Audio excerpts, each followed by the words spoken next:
Colleagues, I am going to be moving on now to item 4 on the agenda, which is a deputation request.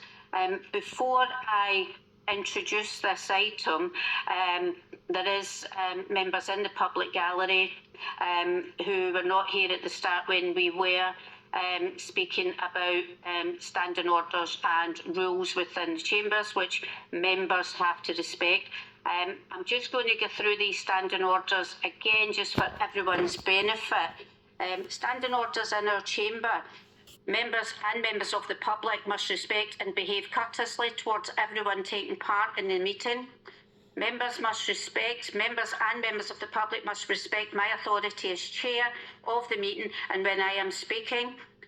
When a member is speaking, a member or a member of the public is speaking, no one should be talking or doing anything which is disruptive to the member speaking.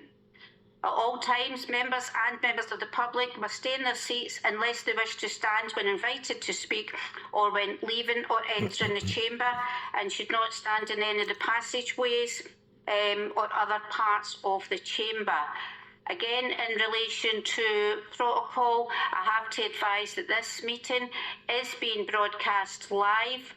However, the taking of photographs and use of mobile phones within the chamber is not permitted. I think I've just covered everything there. Colleagues, just now we did do an order of business, so we moved items 4 and 5. I'm now on to item 4, which is a deputation request from Wilson Chowdhury, Kerry McIntosh and Ashleigh Mitchell on behalf of the UK RAAC campaign group. Unfortunately, I never get a chance to say hello to you, so I thought you would maybe be in earlier on. I'm going to ask you now to come forward. Val will bring you forward. Just to advise, you each have 5, this is a process on what will happen. You will each have 5 minutes to speak.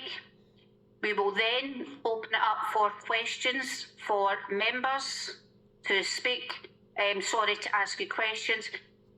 You will then have 2 minutes each to sum up. During that 2 minutes, we cannot bring new information into the discussion. Then during our order of business, we actually moved item 25 up the agenda. So once you have finished speaking, we will then ask you to go back to your seat after questions and we will discuss the report. Okay? So Wilson, just give it Kerry. Okay, and Ashleigh. Okay. Okay, so did you get all of that? 5 minutes each, questions, 2 minutes summing up each, and then a report will be discussed, okay? Have you decided who's going first? And Ashleigh, yourself? Okay, you have 5 minutes. Honourable members of West Lothian Council, I come before you today not only as a resident of our community, but as a voice for all those who find themselves in a similar predicament as myself. My name is Ashleigh Mitchell and I stand here to illuminate a crisis that has deeply affected me and many others in our neighbourhood. I reside in Chestnut Grove, a home I acquired on open market in 2013. It pains me to reveal that at this time of purchase, I was unaware of the presence of RAAC within its structure. Neither Amundhausen nor West Lothian Council disclosed this vital information to me, leaving me feel deceived and betrayed. It is unfathomable that such a critical detail could have been overlooked, especially in light of a 2004 report featured in several local newspapers that I have since discovered, which should have alerted the authorities. Kerry McIntosh gave me these 3 articles 20 years ago for my exact street. So Dean South in Chestnut Grove is the exact same material. So Dean South was not only unique, Chestnut Grove is made of the exact same as Dean South. Compounding this concern is the ownership of our estate by the Amundhausen Association. While their website acknowledges that a significant number of properties contain RAAC, Most are deemed to be at lower risk due to the pitched roof coverings. However, it is in the minority. 13 properties with flat roofs are homeowners at Chestnut Grove, allegedly sold to owner-occupiers that are of immediate concern. 7 of these properties are tenants. They all have 20, so there's 20 bungalows. They all have both RAAC in the walls and in the roof, placing us at a higher risk of structural instability.